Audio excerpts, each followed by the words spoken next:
చంద్రబాబు నేతృత్వంలో కూటమి ప్రభుత్వం మళ్లీ డైవర్షన్ పాలిటిక్స్ ను ప్రారంభించింది. ఏడాది పాలనా వైఫల్యాలతో పాటు అనంతపురంలో టీడీపీ కార్యకర్తల గ్యాంగ్ రేప్, గిరిజన విద్యార్థి హత్య ఘటనల నుంచి ప్రజల దృష్టిని మరల్చే కుట్రను ప్రారంభించింది.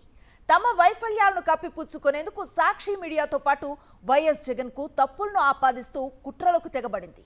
సీనియర్ జర్నలిస్ట్ కొమ్మినేని శ్రీనివాస్ పై అక్రమ కేసు బనాయించి అరెస్టు చేయించింది. డైవర్షన్ పాలిటిక్స్ కు కేరాఫ్ అయిన చంద్రబాబు ప్రభుత్వం తమ వైఫల్యాలను కప్పిపుచ్చుకునేందుకు ఎంతటి కుట్రలు చేసేందుకైనా దిగజారుతోంది. అధికారంలోకి వచ్చినప్పటి నుంచి వైఎస్ఆర్సీపీ నాయకులు, కార్యకర్తలు, సానుభూతి పరులపై అక్రమ కేసులు బనాయించి జైలు పాలు చేస్తోంది. తాజాగా సాక్షి మీడియాపై తప్పుడు ఆరోపణలు చేస్తూ సీనియర్ జర్నలిస్ట్ కొమ్మినేని శ్రీనివాస్ను అక్రమంగా అరెస్టు చేయించింది చంద్రబాబు ప్రభుత్వం.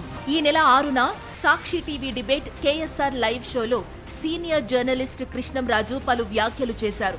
ఇది జరిగిన 24 గంటల తర్వాత జూన్ 7న ఆ వ్యాఖ్యలను టీడీపీ సోషల్ మీడియా వైరల్ చేసింది.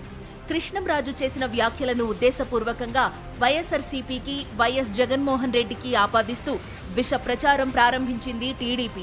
వెనువెంటనే మంత్రి లోకేష్ పథకం ప్రకారం టీడీపీ అనుకూల వ్యక్తులతో అమరావతిలో ప్రదర్శనలు చేయించారు. తాను చేసిన వ్యాఖ్యలపై విశ్లేషకులు కృష్ణంరాజు క్షమాపణలు సైతం చెప్పారు. సాక్షి మీడియా సైతం కృష్ణంరాజు వ్యాఖ్యలను ఖండించింది. ఆయన వ్యాఖ్యలను సాక్షి సమర్థించదని ప్రకటించింది.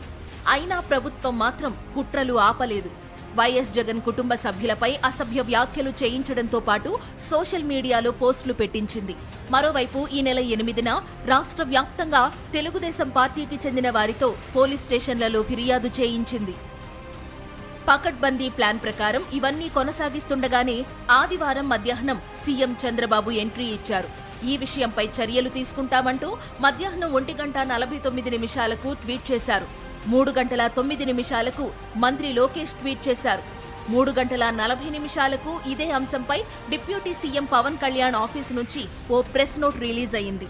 ఆ తరువాత సాయంత్రం 6:45 పవన్ కళ్యాణ్ సైతం దీనిపై ట్వీట్ చేశారు.